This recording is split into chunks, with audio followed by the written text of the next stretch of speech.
So a teacher, when they come to you with a question, one of the first things you want to do is try to find out the type of question it is and the depth. Once this is established, then we can go into how to make the matrix for the learning side, informing my teaching practice, and then hopefully some reflection of this will occur through the writing process by the kids or by the students. So James has come with this question. We're going to look over the type of question it is, the depth, and just how this has helped him inform to make the matrix itself. Okay, James. Okay, as I mentioned, it's Module B, Critical Study of Text, HSC Advanced English. The elective we're doing is Shakespearean drama, so we're studying Hamlet. This is a speaking task. They'll get this task after they've read through the play, and this question will drive the teaching and learning for the next 4 or 5, maybe 6 weeks. So the question is, revenge tragedy is distinctive in the way it progresses from disruption to accord while dramatising the interplay of blank and blank. To what extent has your own personal interpretation of Hamlet shown this to be true? Okay, so as to the type of question it is, so this is a question to make sure, it's the students have to have learned a concept themselves.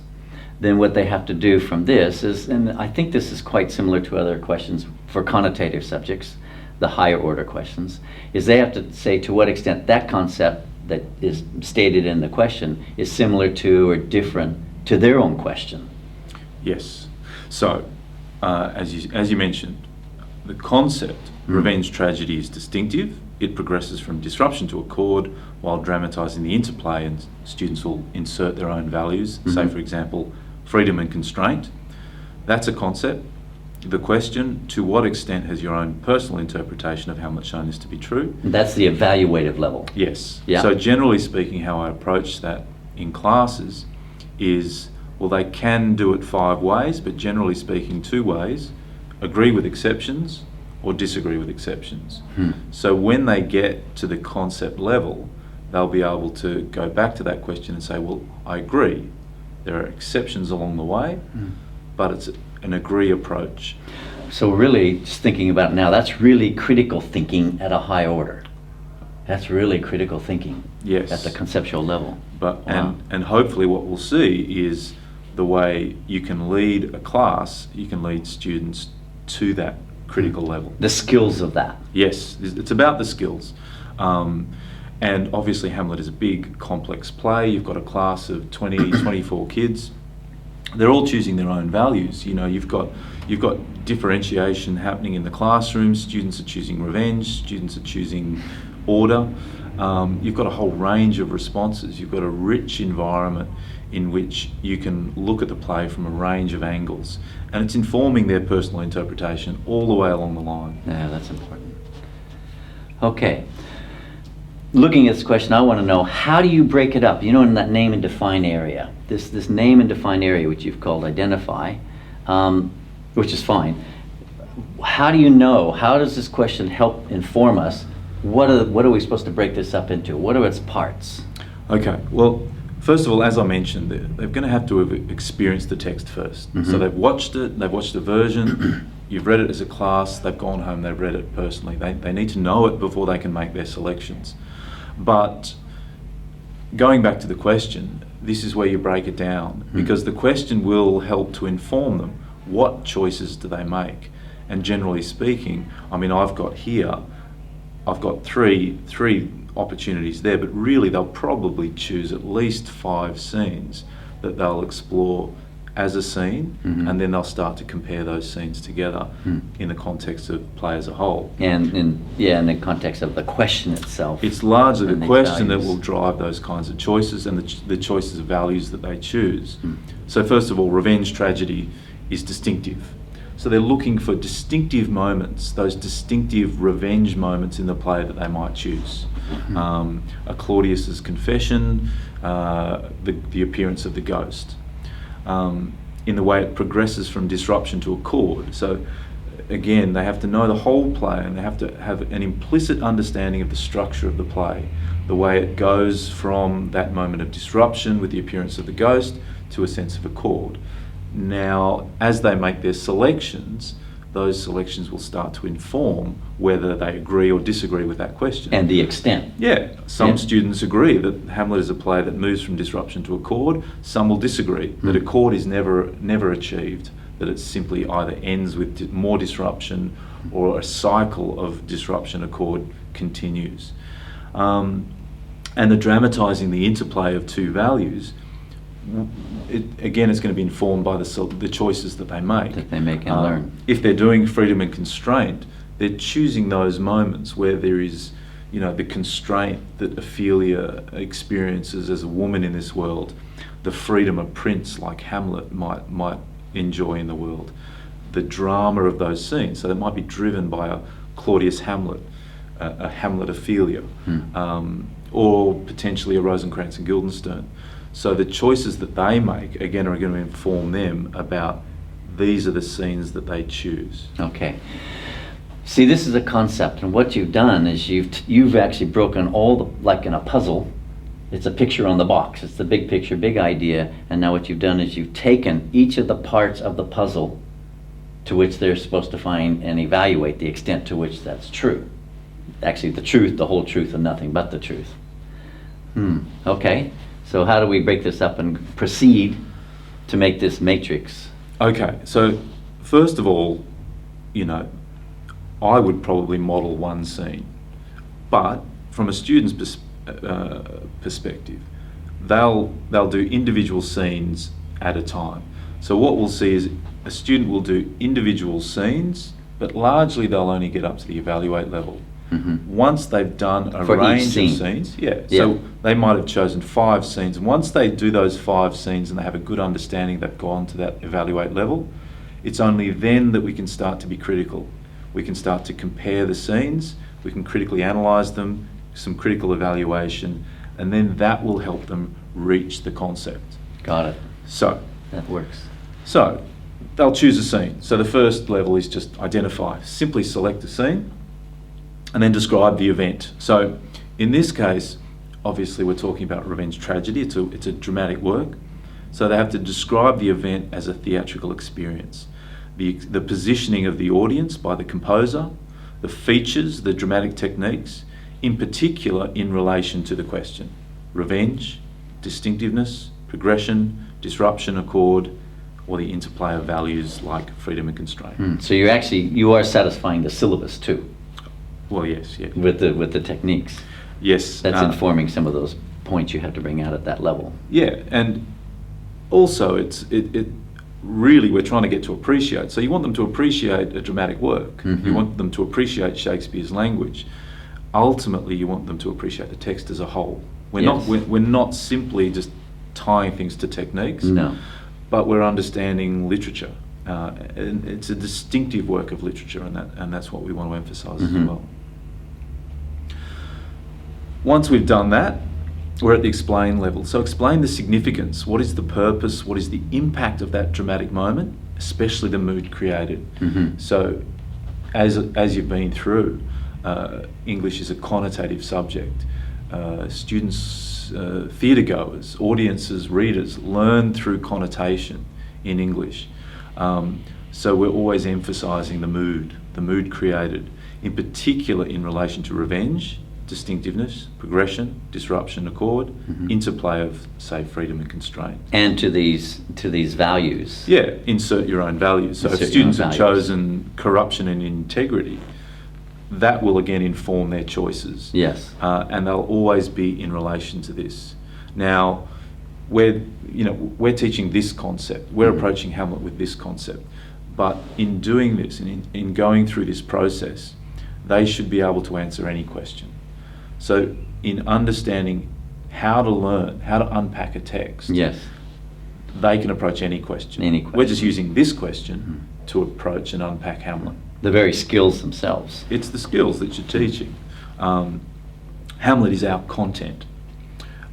These are the skills in unpacking that content and then eventually putting it back together. And in putting it back together, we're embedding the literacy at each of those levels. Okay. So when we come up to analyze level, Yeah. So again, this is explain how or why the technique links to the purpose, audience, context in relation to, again, the terms of the concept: revenge, distinctiveness, progression, disruption, accord, interplay of values. From there, we're interpreting the meaning through connotation. So this is about reflecting on that process, the experience of literature, the experience of the theatre, and explain what meaning, message is conveyed in relation to revenge, distinctiveness, the terms of the concept. So it's at this point you might talk about, you know, the themes in the play, some of the main themes, and it's there you can start to talk conceptually. So as you interpret meaning, as you start to look at the events in the play, it starts to be, you know, to move from the thematic to the conceptual. Well, this is part of that, I guess the outcomes is how does the technique shape meaning? So you're actually teaching the skill, the actual skill of how to make the meaning or find the meaning, discover the meaning from that technique. Okay. And you do spend a bit of time on that in English, just playing around with moods and feeling. It's an important process that they need to understand. Students can often jump to the concept, but to understand connotation and how it shapes meaning can actually be an important process that needs to be spent. You need to spend a bit of time on it. Okay. So now we come to evaluate. And we're noticing this hierarchy, if you like, or this gradation of skills. We're coming to one of these skills to evaluate. How to teach someone to evaluate. Yes, Through these questions. It's getting harder. Yeah. But and deeper. Yeah. Yeah. But again, I will have modelled one scene, and usually with Hamlet, I'll model the ghost scene, and at that evaluate level, we're explaining to what extent the event, the scene, the conflict, the technique is effective and successful or not in achieving its purpose in relation to the original concept. Yeah. So once we've gone out to that level, and maybe I've modelled one scene, students are then choosing another scene, and I'll work with the students, and then I'll say, well, students now need to go ahead with their scene 3, 4, and 5, and go through that same process. I'd like to bring something in now. I hope I'm not out of order, but a question is asked to me sometimes, or it's presented as we have this idea of assessment as learning. And I keep asking, what does that look like? What it looks like is if we can model, what I'm saying is if we can model how to learn, we're actually modeling for the students. Then we give them a template, they can go away and teach themselves. Yeah, exactly. Are you finding that? Absolutely. And again, I'm a little bit off the topic of that point, but that's the whole point of this. Look, I'm glad you brought it up, because I mean we're also talking a lot here about formative assessment. Yes. And so such a critical part of this is the feedback loop. So I'm always asking students, you know, questions, as any teacher does, and as I ask questions at a certain level, and their answers is my feedback, I understand what level they're at. That's critical learning, critical thinking and learning for life, really. Yeah, That's and good. so then again, I'll know as this student's struggling to reach the evaluate level, or this student can only get to this Will level. the student themselves know? Or is that part of... Yes, well, yeah, good students who can reflect on their own learning can. Yeah. And again, reflection, as you know, is such a critical Yes. part of this process. It's led me to reflect a lot as a teacher. And so when I give this to students and I teach them Alarm, it gets them reflecting too. So of course, students who are reflecting can do that. Right along in Students this journey along the way. Students who are not reflecting can't. No, no. You know. We're going to divide those two up very quickly. So, Okay, so we'll continue, sorry, but I wanted to clarify that now while I thought about it. So we're going now to this critically evaluate? well, critically analyze. Analyze, sorry. And we had a discussion about where Yeah. to put critically analyze. Now, the way I see it in English in my classroom, and again, I know you encouraged us to make this our own. And what I've thought is, well, in order to critically analyze something, we really need to be able to compare scenes. So I want students to have analysed and evaluated a range of scenes before they start critically analysing. That's interesting. Yeah, you've moved it around, and that's the whole point with alarm. You have to suit your pattern. You can move it around to suit the pattern necessary to learn or answer a question. And that's really good, because sometimes when I do it, I put it here. Yeah.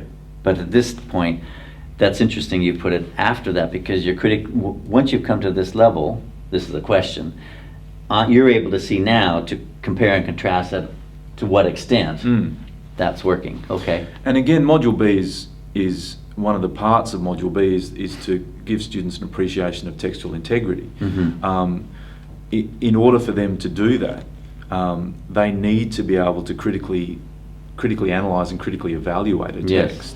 So I think it's important that they can analyse and evaluate before they start to critically analyse and critically evaluate. And I suppose they can't do that until they find out the values they're operating by. Yes. The values that they live by So in their context. Exactly. So at this critically analyse point, they're comparing the scenes, they're comparing the events, and they're explaining how or why it contributes to the overarching purpose of the play.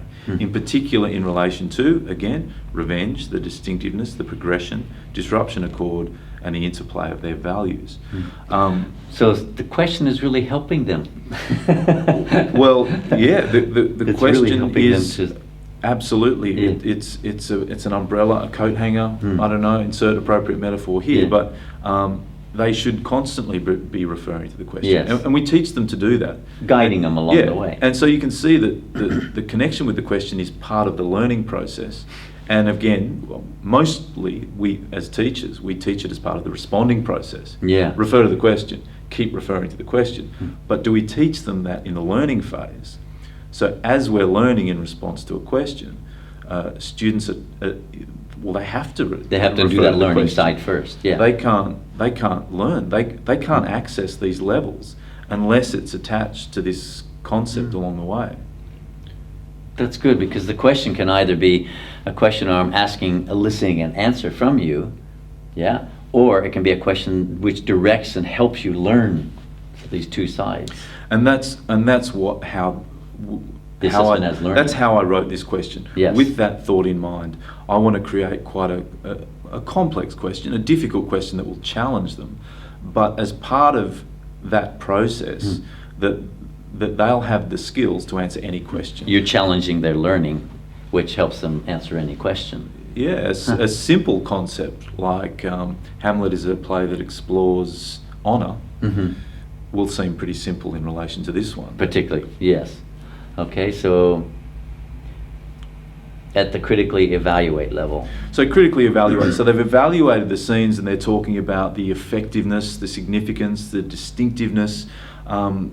It's at this critically evaluate level where they're looking at the scenes across the play as a whole, and they're explaining to what extent overall the scenes, the events, the conflict, the techniques contribute to, in particular, textual integrity. That sense that it is a distinctive work of art, that it has this uniqueness, this power in relation to, again, revenge, the progression from disruption to accord, the interplay of values. The workmanship of the technique to bring about relevant themes and ideas and values. Yeah, and over that, time. And that is a part of the question with the distinctive. With distinctive. Yeah, That's it's a subtle kind of a subtle way of getting students to address, the craftsmanship. That'll sort it out.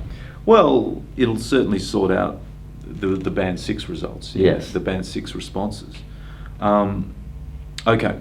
From there, once they've critically evaluated, once they have that appreciation there, they can, again, synthesize what they've done. It's about conceptualizing. And really, this is now where they're developing their lines of argument. Their lines of argument will become their thesis in response to the concept. So first they have to learn their concept. Yes. Their own. Yep. And of course they'll have done that. They'll have, they will know, okay, well, I mostly agree with that, but I can see that the scenes I've chosen don't always agree with the question. There are these exceptions. So agree with exceptions or disagree with exceptions. So, for example, to be or not to be, might be this moment in the play that has this progression towards accord, and there is this interplay within the soliloquy of freedom and constraint. However, in the Gravedigger scene, there is no progression towards accord. It's further disruption. Again, that's the critical thinking. There you go. That's Finding where- the balance or non-balance Mm. between finding where they agree, Where they- finding the exceptions. Yeah. That's when they really have to higher be. order critical That's thinking. where they have to be critical. Mm. And it's those, then they will become lines of argument, and that'll inform an overarching thesis in their essay. Mm. And I think this is one of the big skills that we need to teach students to develop their lines of argument Mm. from their learning. And this process will lead them to that conceptual level. Right, I've got a line of argument, I've got a voice, I've got something to say. Yeah. It's not just about Hamlet, it's Like about I, life. like I say, you can't write an essay if you've got nothing to say. Yeah, well, Once you have something to say, you Yeah, can write an yeah. essay. And it takes time, and it's a lot of hard work from Mm. students and teachers as well. So Highest order, Highest order, yes. end goal, there it is that level of appreciation. So that's where you want students to be able to explain what they learned, how it can be applied to life, in particular in relation to the distinctiveness of great literature, the distinctiveness of Shakespeare. How can Shakespeare improve your life? How can revenge tragedy teach you about values like Inside honour values. or virtue? The story itself, the tragedy, how can tragedy as a genre help us in times of, difficult times in our lives? Or the particular values. And again, students may not really understand why they've chosen particular values, but here you want them to see the significance of, well, you chose identity. Why is identity an important question in your life? Mm. You want them to be able to learn something from Hamlet's struggle. First. Yeah, and to get some insights into their own life. Mm. And I mean, okay, yes, getting students performing at this level is important. Maybe getting band sixes is important, but what's really important is an appreciation of literature. And that skill Mm. of arriving at Yeah, that yeah. appreciation. It's wisdom. Can you teach wisdom in the hustle and bustle of HSC Advanced English? Mm. Well, that would be intrinsic. Well, it is, and you never Learning. know when it's going to happen. No. It can come out at any time. But if you can program it in, so you can actually get students working through the levels and hopefully reflecting and getting some insights into culture, history, life, Shakespeare. So before going into how this might now flip over to become or change into become a response, I'd just like to mention something that the process I've been trying to use as a trainer, and you already know what you're doing, is I already know how to learn. I may not know your content, but I know how to learn. So what I was trying to do is I was trying to bring questions out each step of the way to find out how to learn whatever it is you want to teach. Mm. And sort of giving an overview of how ALARM works, how to shape the matrix, and questions that might be asked along the way Yeah. to train another teacher Mm. how to do this. Mm. And I think teachers will recognise that they're already doing this at different levels. Yes. But Are they what- aware of it every step? Maybe not. Maybe not, yeah. But I think what this does is, and what this process does, it makes it very clear in my mind, Hmm. all of those steps, all of those levels. Hmm. It gives it quite a clear structure. And has it informed your teaching program? Yes, look, absolutely. And what may have been a series of, learning experiences, teaching strategies, literacy activities, is now embedded. We've got different learning experiences, different teaching strategies at different kind of levels, with embedded literacy strategies. Hopefully that just rolls along, and at the end of the process, hopefully, it never yeah. works. It never really works the way Yeah. way you want it to. But at the end of the process, you want students to have written. They've been writing all the way along the line. They've had experiences. This They've is been- their notes. This is Yeah. their study notes. This is Yeah. and they're sharing experiences, so they're getting a range of perspectives. Mm. You're throwing in your group work, you're throwing in your one-on-one discussions or your group discussions, and at the end of it, they're ready to just put it together in an essay. So how would you envisage now for the responding side? We probably won't go too much time into that, the responding side, but how does this help the responding side take place? Okay, well, they've got a thesis. It's made up of green and gold, essentially. Mhm. And that's the first thing they say. Mhm. That's their response to that concept. Mm. Usually what I do is, it's probably in the introduction, it's green first, Mhm. then gold, Mhm. and probably in the conclusion it'll be the Mhm. same thing. But essentially, each one of these is a paragraph. Yes. So that where they made their selections 1, 2, 3, 4, 5 will be 5 paragraphs. They may choose 7. Yeah. They may choose 3, depending on the strength of the student, what they're capable of. But so that's a paragraph. That's paragraph 1. Mhm. That's paragraph 2. That's paragraph 3, 4, and 5. Now, where they actually put these in, I mean, again, they can't start to critically analyse until they've analysed 2 scenes at least. So Yes. probably 3 scenes, they can start to be critical.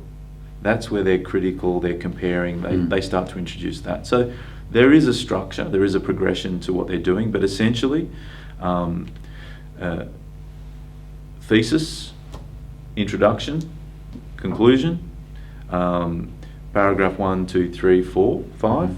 At the various levels. Possibly. Depths, yep. This is then embedded in probably paragraph 3, 4, and 5. Hmm. So the structure is quite clear. And I've seen that you have a color coding. Yes, colour coding now. Okay. Someone stepped it up and started colour coding, so yeah, I'm Yes, colour yeah. coding. Yeah. You've explained the colour coding before. Yes, I have. That now it helps inform James about the marking side of things, because if the color's missing, Again, so students drafting in English, drafting, that's yeah, what they throughout tend to the do. process then, okay. Yeah. That again, their draft is their feedback for me. Mhm. If we look at it in colour terms, I can see what they've got. There's a lot of brown there. There's a little bit of blue and pink. Yeah. But there's not a lot of green, or there's not a lot of red. Certainly not where it should be. No. So if you work with colour coding, great way to give feedback to students if that's part of the process. And students will be familiar with all those, analyse, evaluate. A student may not be being critical. I mean, we all know of students who simply will go through scene 1, scene 2, scene 3, scene 4, scene 5, Mhm. and it's quite a linear understanding of the play. There's not a lot of critical going on. And in Module B, critical study of text, it's important. It's important. Um, So, in practice, this is, well, we're calling this kind of the teacher's running sheet. It may not look exactly like this in the classroom, No. but this is your running sheet about how to inform your practice. Yeah, it could be the running sheet, or you may have a different look. And the best way probably would be if sometime in the future we actually do see how this works in the classroom. Oh yes. For the most part, I mean, teachers are incredibly busy in a classroom, and for the most part, this is in my head. Yes. And when students are giving me feedback, straight away I'll be able to recognise where they're at. I, generally speaking, don't necessarily create a matrix that looks like this at the beginning of a teaching cycle, but I'll certainly map it out. This at will be least embedded within yeah, the order they follow. absolutely. In a linear way, I might. Okay. I've certainly done it in a linear way before. But yeah, it's just it's a running sheet of what will be 5 to 6 weeks of teaching and learning. Okay. At the beginning, you've got a text, Yeah. Hamlet, that's our content. At the end of it, you've got students having a voice, having something to say in their essay. At that level of concept and Hopefully. evaluating. Hopefully. And look, if not every student can, at least you've given them the opportunity to get to that level. Not every student will get to that level. Students have to work hard at it. Some students can do it straight away, and they're the students that will naturally tend to get a band 6 Yeah. no matter what. But Well, this leaves the potential well, as a possibility. at least you've given every student the opportunity to access a kind of a band 6 kind of response. Okay.